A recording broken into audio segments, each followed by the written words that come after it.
Hi everybody, welcome back to Healthy Togetherness. Today I am very excited to be sharing with you how I prepare a sourdough starter. Now I've been making sourdough starters for since about November of last year, and this is my little sourdough starter. It's been with me since November of 2020.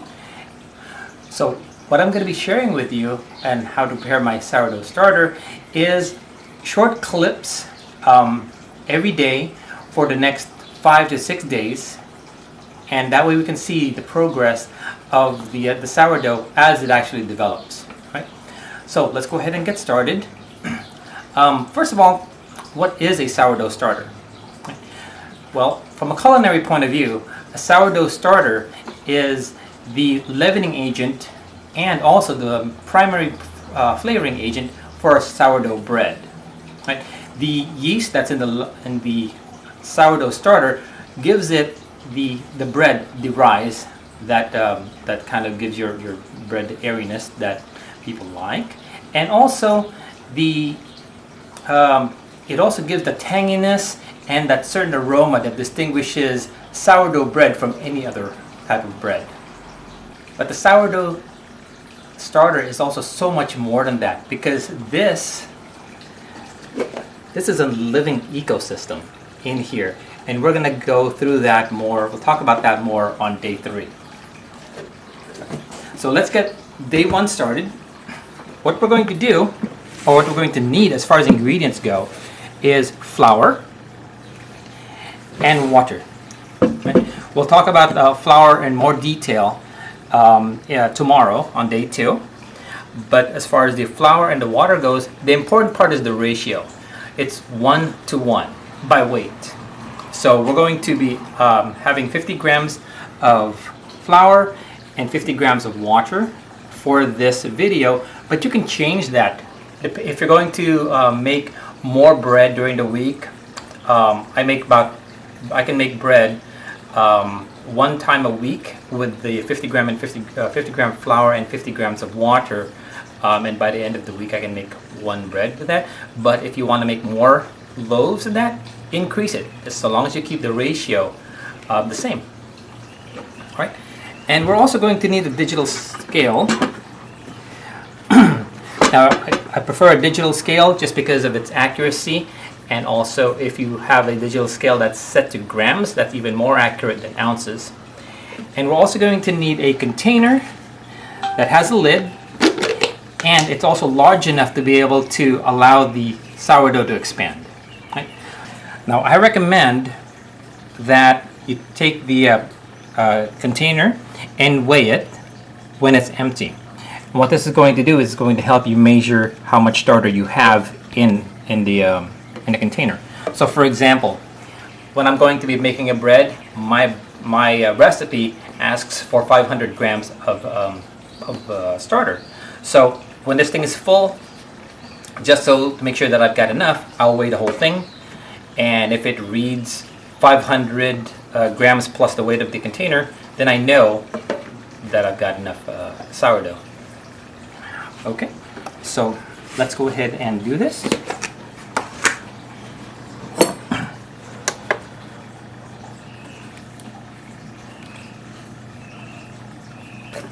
So I'm going to put in 50 grams. And I'm going to show it to you. I'm going to turn the scale around. Okie doke. Right. So there's 50 grams, more or less.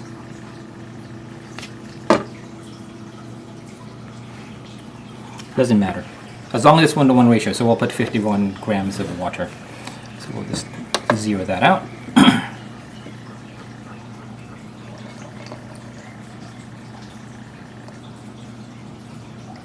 I can't read upside down. Alrighty.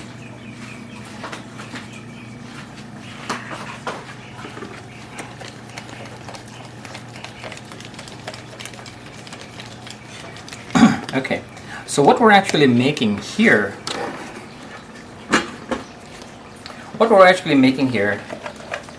is a way to capture the natural yeast and the microorganisms, that's in the air around you. And as we're stirring, we're actually collecting them into our container here. And we're also providing the nutrients to allow them to grow.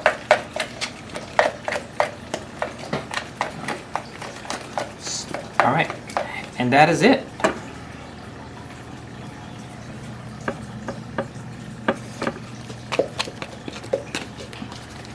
I'm just going to go ahead and push them down. This is going to seem like it's a very thick paste, and that's going to be fine. Over time, this is going to be a little bit more like pancake batter, or even thinner than that, because we're also collecting moisture in the air. So if the humidity is high, this is going to collect more moisture in the air too. Okay, that's done.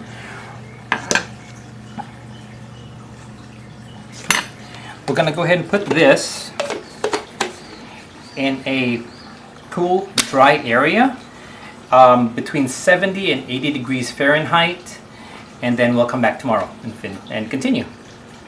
Thanks very much.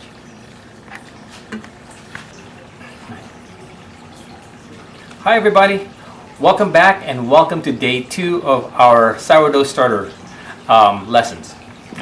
So today we're going to talk about flour, water, and where to store your sourdough starter. So yesterday you saw me feed my starter by adding 50 grams of flour and 50 grams of water, and I was being really picky about it, trying to make it exactly 50 grams and 50 grams. I was just kind of demonstrating that to kind of overemphasize the fact that it should be kept at 1-to-1 ratio. But believe me, you can go a little bit around that, okay? Because 1 gram of flour is about half a teaspoon, and 1 gram of water is about a 1/4 teaspoon. So it's not going to make that much a difference. So just keep in mind 1-to-1, right? Live by the spirit of the rule as opposed to the letter of the rule, right? So we're going to do the same thing today, and as we're doing that, I'm going to be talking about flour. Okay, so the flour that you use doesn't really make any kind of difference as far as whether or not it's going to work as a starter. It will work as a starter for you, and so you can go ahead and choose whatever kind of flour you would like to use. Some flours though will give a different flavor than others. The flour that I'm using, this one is a combination of rye flour and a combination of whole wheat flour, right? And the reason for that is because I read that that is the most common or most popular type of mixture between the choices of flour. And it's worked really well for my family, so we're gonna stick by it. And also, you know, there are some things about flour that make it a little bit hard to get. So rye flour I can easily go ahead and get just by ordering it online. Whole wheat flour I can buy from this local grocery store. You can use all-purpose flour also. The only caution that I would say is that try to keep everything as little processed as possible. For example, bleached flour is a highly processed type of flour. And the reason for that is, I mean, not the reason for the bleaching, but the reason why you should try to keep it as little processed as possible is because some of the yeast and the microorganisms that you're getting into your starter actually come from the flour. So the more organic, the less processed, the more yeast and bacteria or microorganisms are already in the flour to help you along. When it's bleached, then you have less of those the yeast and the microorganisms that's in the flour. It'll still work, it'll just take a little longer because the only source of yeast for you now is going to be from the air around you. Okay? If you want to use gluten-free flour, feel free to go ahead and use gluten-free flour. It's going to be fine. So I'm going to go ahead and measure 50 grams of the flour. I'm going to say that's 20.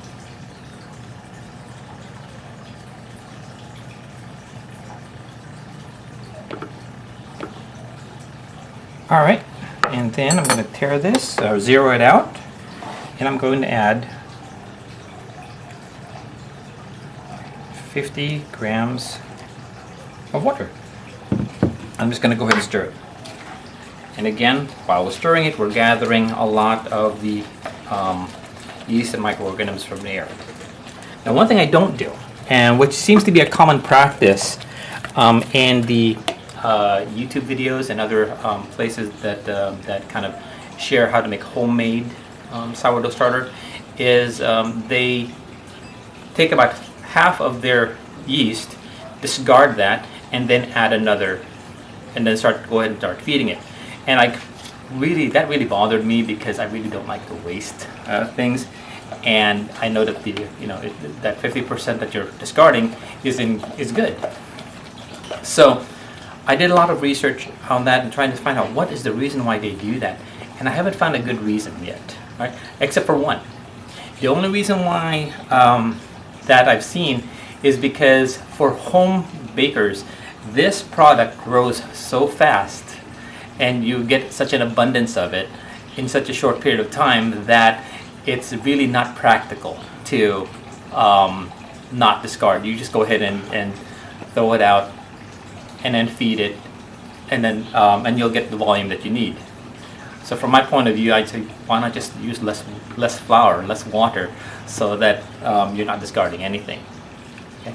So, but I am open-minded. So if you have another reason why the part of the starter is being discarded while you're feeding it, let me know in the comments below. I appreciate that so much. Okay, so now I'm going to go ahead and stir this. We're collecting our yeast from the air.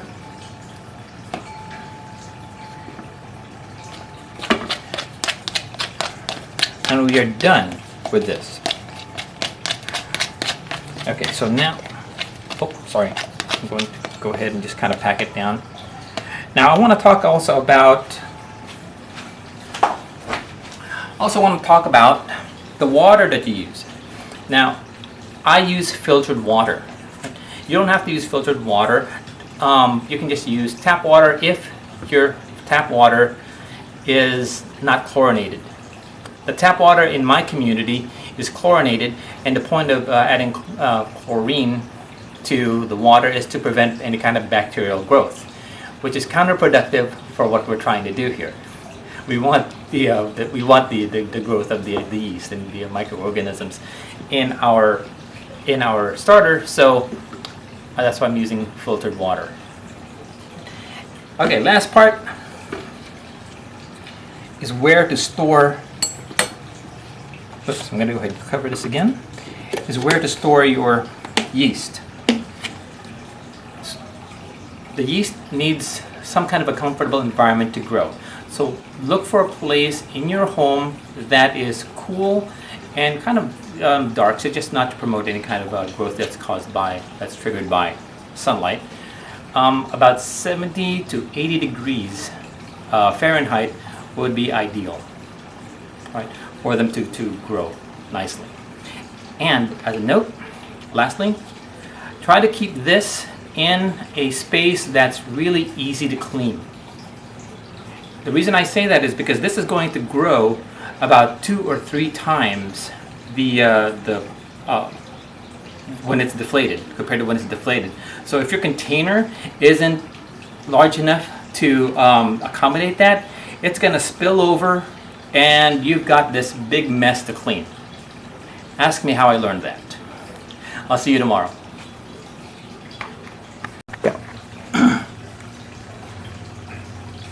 Hi everybody, welcome to day 3. Today we're going to be doing something a little bit different. We're going to be doing something a little bit more scientific than culinary. So on day 1 we defined what a starter is, and we said that it is the leavening agent and it also is the flavoring, or the primary flavoring agent for a sourdough bread. It is also an ecosystem. It is a living culture, and I just thought it would be really interesting for you to know that, because you've been feeding this your starter for about 2 days now, and we're going to keep going at it, feeding it just a little bit at a time for the next few more days. And then you might be asking, why are we doing this? Okay, so first of all, we're going to go ahead and feed it. Again, another 50 grams of flour. Oops, zero that out.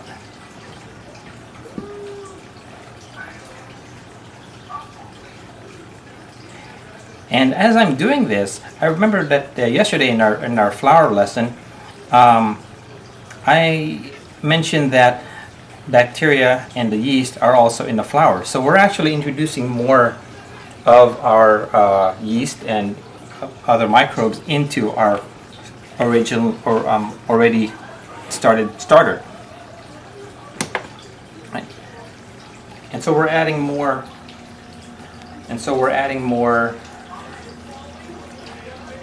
Microbes into our starter. Okay. All right. And again, as I'm doing this stirring, I'm also incorporating the microbes and the bacteria that's in the air. And this might remind you of something that you might have done in high school biology, creating a culture. It is pretty much the same thing. But if you're concerned about, growing bacteria and all of this is becoming more intensified in your starter, keep in mind that every single time you breathe in, you're actually inhaling the bacteria and the yeast that's already in the air around you. We're doing just the same thing. Your body is already immune to all of this bacteria that's around you. What we're doing with this starter is, as time goes on, it is also going to develop its own system, its own ecosystem that promotes the bacteria and the yeast that's needed for your bread, and at the same time it's going to suppress any other bacteria that we actually don't need in our bread. And it's really interesting in how it's done. Okie dokie. All right, so now we have our little culture over here.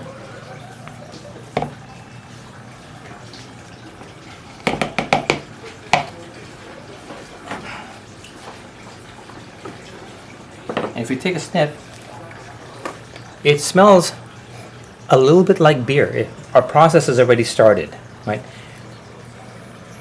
Yeah.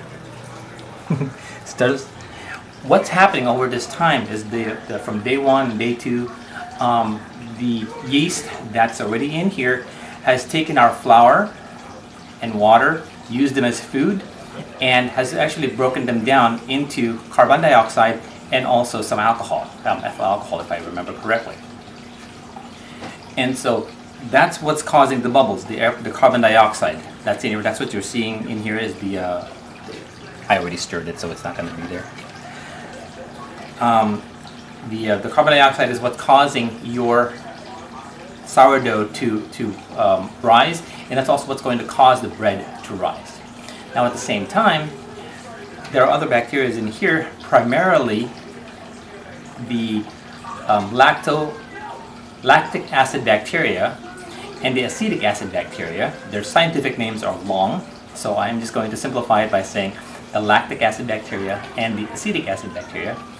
They also consume some of the alcohol that's in here that's generated by the yeast, and also some of the flour.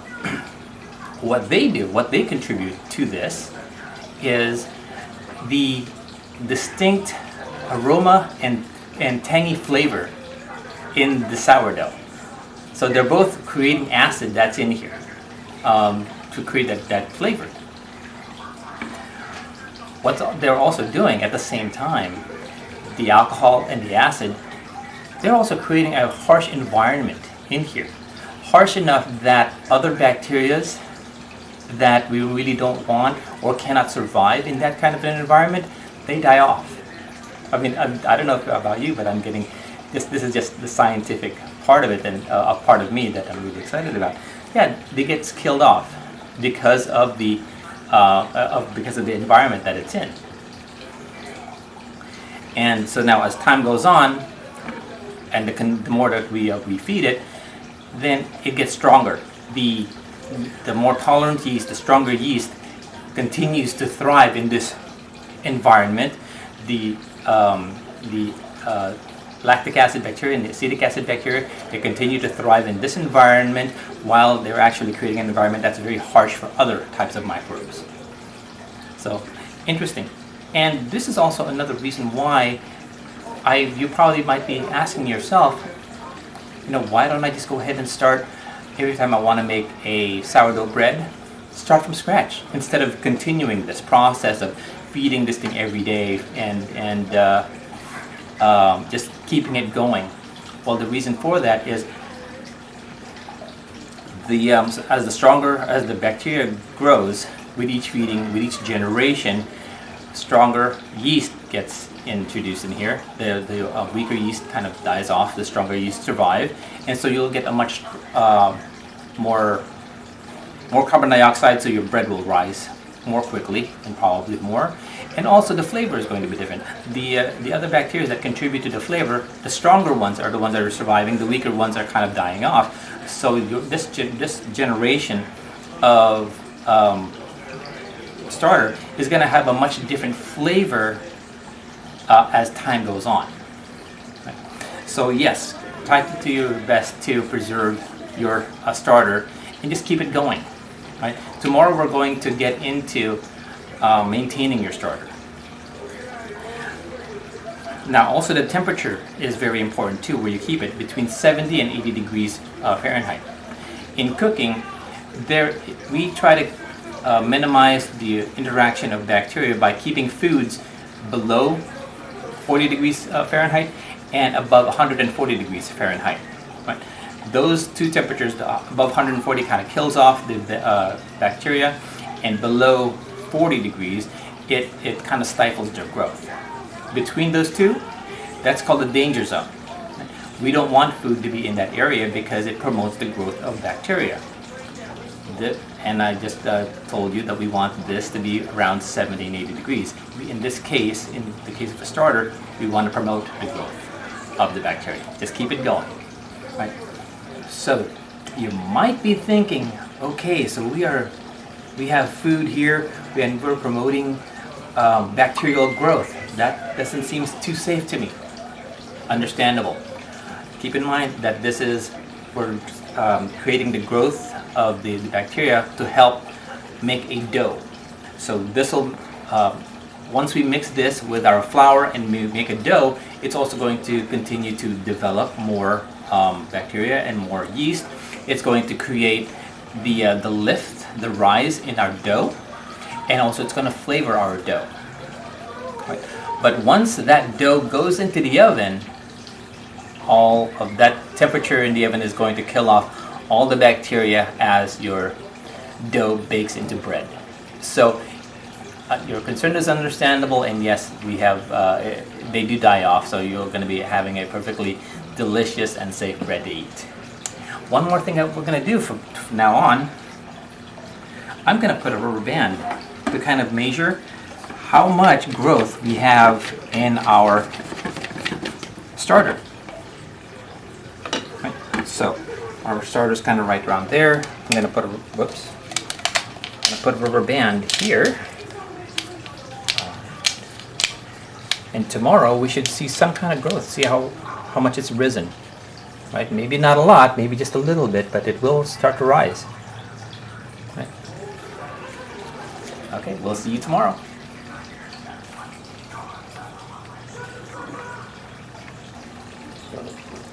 Hi everybody, welcome to day 4 of our sourdough making process. Now yesterday we talked about sourdough from a kind of a scientific point of view, just to let you know that what you have here is actually something that's living. It's alive. It's an ecosystem, and it needs to be taken care of. Right? And then we left yesterday by saying that after we fed it, stirred it, we put a rubber band around where that level of the sourdough was, and we were hoping that it would grow. So take a look at that. This is where we left it yesterday, and this is where, and it's grown quite a bit, and it has a lot of bubbles. Look at all those bubbles, right? So those are the carbon dioxide gas that the yeast is producing, and it's pushing up all of our dough. Okay, so today we're going to talk about maintaining this. Again, this is something that's living. It's an ecosystem. It's a live culture, and we do need to take care of it. So again, same thing as the other days. We're going to go ahead and feed it. Oh, take a look at this. Look at all of those. Amazing. And the smell. It smells like beer, I guess. It smells like bread. Definitely smells like sourdough bread. It smells like beer. It's getting there. Right. So again, we're going to go ahead and feed it another 50 grams of flour. And what we're going to be talking about today is maintenance. This is usually what you do after you use your first batch to make bread, but this would be a good time to go into it, since we talked about this is something that's alive and something that needs to be taken care of. All right, so there's our 50 grams of flour.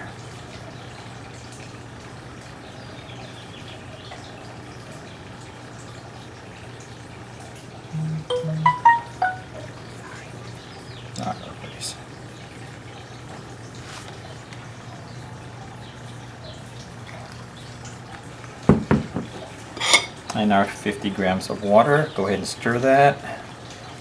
Again, we're introducing more of our little microbes from both the air and the flour into our starter here. Now, at this point, day 1, day 2, day 3, we have been feeding our starter every single day. And possible thought that you might be having is this something that I have to do every single day? Yes and no. In the beginning here, yes, you have to take care of it until it gets strong enough to be able to take care of itself, ward off any kind of bad bacteria, bad microbes, and only the good microbes, only the good yeast and the bacteria that we want are here. Okay. After that, it should be strong enough to be able to take care of itself, or kind of it to be left alone for maybe a week or so. Because I understand, people go on vacation, and and it takes time to actually make this starter and to take good care of it. My solution and my suggestion is that you create a routine for it. For example, when I do this, when I feed my starter, I do it in the morning. I go and take care of my dog, I feed my dog, and about the same time I go ahead and feed the starter too. In fact, there was one week that my wife went on vacation, and I had to take care of my dog, cats, and the fish, so that was my routine. For a week, I fed the dog, I fed the cat, I fed the fish, I fed the starter.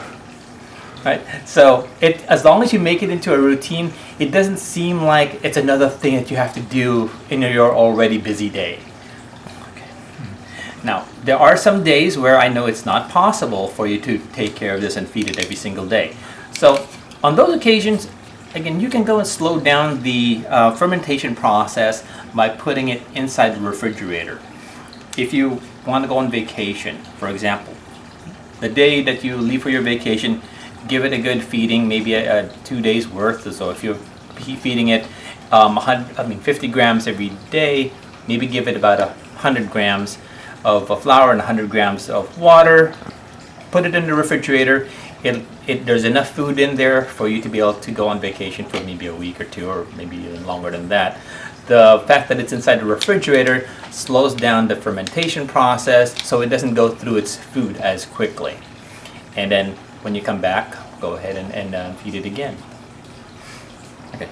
Another way to maintain this, if for example you're not baking bread a lot every single week, you can also reduce the amount of flour and water that you're feeding it on a daily basis, right? So that kind of adjust your feeding amount to the amount of bread that you're going to make, or to when you're going to make the bread. For me, I make bread about once a week or so, so this 50 grams of water and 50 grams of flour every single day will give me enough starter to be able to make one bread a week. And if I know I want to make 2 breads, or if someone made a request to have for me to make a bread for them, then I'll just go ahead and double it. Right? So those are your 2 things that you can do to kind of maintain. Put it in the fridge. It slows down your fermentation process. Use less flour and water. But if it's still too much, helicopter or some kind of a plane. Right. But if that's still too much, and you're finding that it's starting to overflow from your little container here, go ahead and discard some. Take maybe about half of this, give it away to a friend, who also likes baking, or worst comes to worst, go ahead and discard it, and then just continue with your regular routine of using flour and water, whatever amount that you're using. You can also bake bread more often. Okay, when you are baking bread though, I mentioned that I put my little tag here as to how much this thing weighs, the container weighs when it's empty. Right? So what I do is I measure, I know how much I'm going to need for a bread, 500 grams of starter. Right? So I measure this, I weigh it, and I make sure that I have 600 grams of starter. So I'll weigh this, subtract the weight of the container, and I'm going to have at least 600 grams of starter. 500 grams is going to be used for my bread, and then 100 grams is going to be used as a starting batch for my next batch, starter for my next batch of starter. Right? That way I'm not starting from square one, because keep in mind that your starter gets stronger with every generation every time you feed it. So another generation of yeast and bacteria get in here, and it gets stronger every single time. So as long as you don't start from zero when this thing is empty, you're just basically perpetuating whatever you had, whatever starter that you had, and it's strong bacteria. And of course, it's going to be much more flavorful over time. Right? So that's it for today. I'm going to go ahead and store this again in our cool and dry environment, 70 to 80 degrees. And let's move our lower band here. Okay. Tomorrow it'll be day 5, and tomorrow we're going to talk about what happens when you actually forget to feed your starter. What happens if the starter gets neglected? That part is going to be a little important because there are safety concerns at that point. So we'll talk about that tomorrow. Bye. Hi everybody, welcome to day 5. Today is actually going to be the last day of our video because our starter is ready. But before I feed the starter, I wanted to share something else with you, and it's a continuation from yesterday. So yesterday, day 4, we were talking about maintenance of our starter, and that if you wanted to go on vacation or kind of not take care of your starter for a little bit, it's fine if you just give it a big feed and then leave it in the refrigerator. It can take care of itself. It can ferment the flour and the water more slowly, and which allows you time to go out and take a vacation for a week, 2, 3 weeks. It'll be fine. But what happens if You know, life just kind of gets busy and we forget that it's in there. Or just something happens and we totally have not maintained or fed our starter. Right. So a couple of things will happen, and I'm going to be borrowing some pictures from the internet to share with you on this because I don't have the pictures for this. But if your starter, right, if you take a look at your starter, you kind of remember, oh my gosh, it's been in there for a very, very long time. I don't know if it's good anymore. There are some indications. Right? So first thing that you're going to look for is a kind of a liquid on the top of your starter. Right? That liquid is actually the alcohol that was produced by the yeast, right, as it ferments the food, right? And it'll be a kind of a clear liquid that floats on the top. Right? As long as that liquid is clear, it just kind of means that your starter is hungry, right? It's fine. You can go ahead and stir it back in. You can dump it out too if you don't want the alcohol in there. But you can stir it back in, right? And just continue feeding it. If that liquid turns dark, or you see some kind of a orange, pink growth on the top of your starter, right? That means that it's not good anymore. Or also if you see some kind of mold on top, something black, something fuzzy on the top of your starter, right? That means it's time to start over, right? And basically what happens is the other bacterias have actually overgrown and dominated your little starter, and there's too much of them versus the regular the yeast to continue growing, and it doesn't become safe. So the best thing to do is to start over.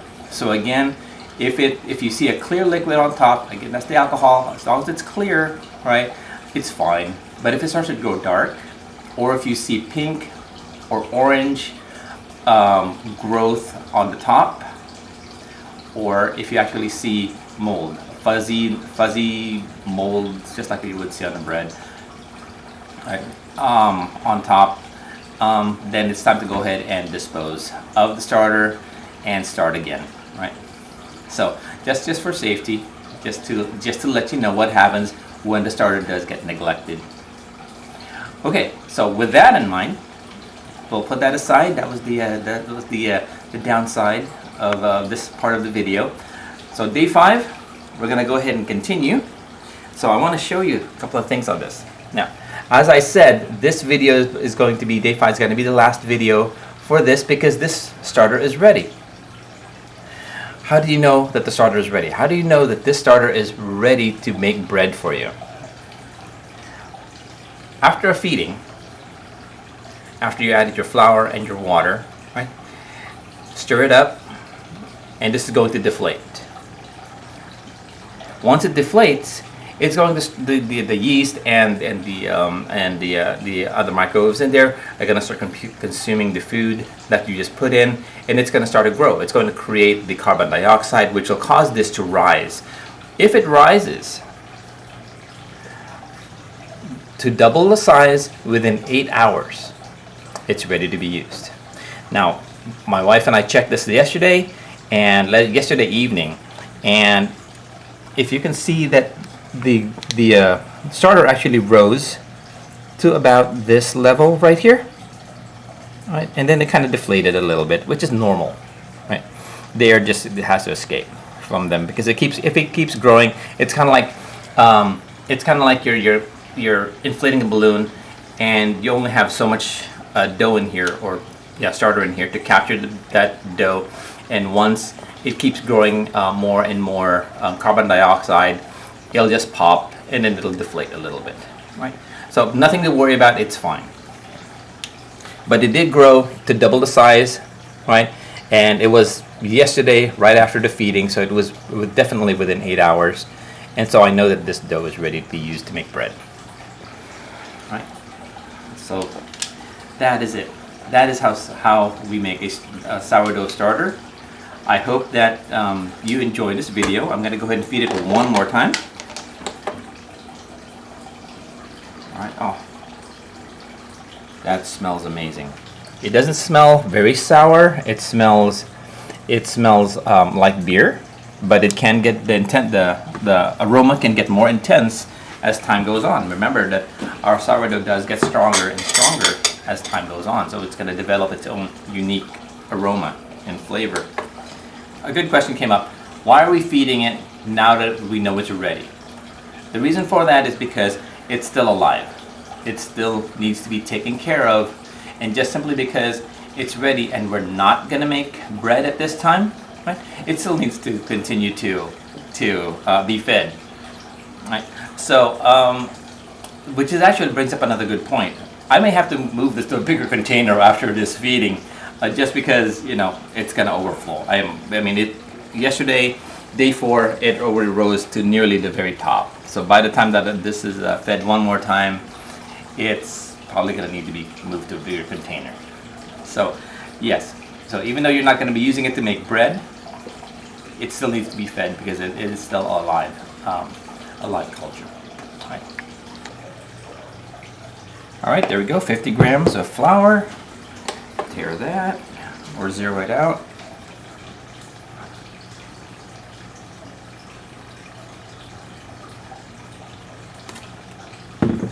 Okay, and then stir it.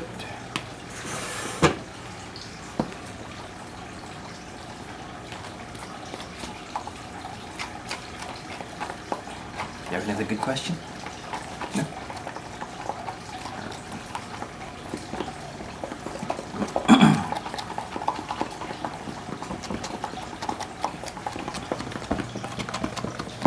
Okay. So now that after stirring it, it has deflated. I'm going to go ahead and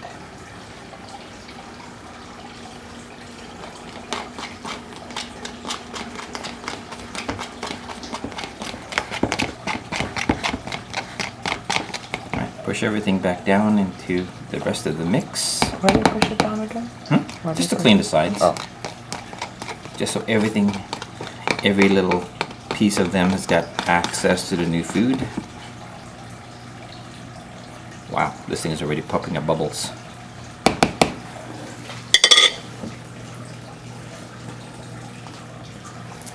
Okay, move it up.